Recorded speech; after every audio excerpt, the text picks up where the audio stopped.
নতুন করে যদি কোনো ষড়যন্ত্র করা হয় বা কোনো ধরনের প্লট তৈরি করা হয়, এটার বিরুদ্ধে আমাদের অবস্থান থাকবে, শিক্ষার্থীরা এটার বিরুদ্ধে অবস্থান নেবে।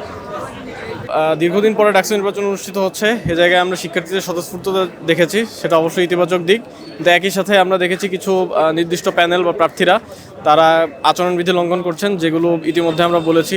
প্রচার প্রচারণার বিষয় রয়েছে, সেই বিষয়ে মূলত আচরণবিধি লঙ্ঘন করছেন। আমরা প্রশাসনকে জানিয়েছি, প্রক্টোরিয়াল বডিকে জানিয়েছি, কিন্তু এখন পর্যন্ত কার্যকর কোনো ব্যবস্থা আমরা দেখতে পাইনি। তো এটি অবশ্যই একটা শঙ্কা তৈরি করে শিক্ষার্থীদের মনে, যে আচরণবিধি না মানলেও যেহেতু ব্যবস্থা নেওয়া হচ্ছে না, কতটা সুষ্ঠু নির্বাচন অনুষ্ঠিত হবে। কিন্তু শিক্ষার্থীদের দিক থেকে যে সারা আমরা দেখতে পাচ্ছি, আমরা এটাকে ইতিবাচকভাবে দেখি এবং মনে করি যে এই ক্যাম্পাসের যে গণতান্ত্রিক যে নির্মাণ, এই নির্মাণের ক্ষেত্রে বড় একটা ভূমিকা রাখবে এই নির্বাচন, এবং শিক্ষার্থীদের ভোটের মাধ্যমে তাদের প্রতিনিধি নির্বাচিত হবে।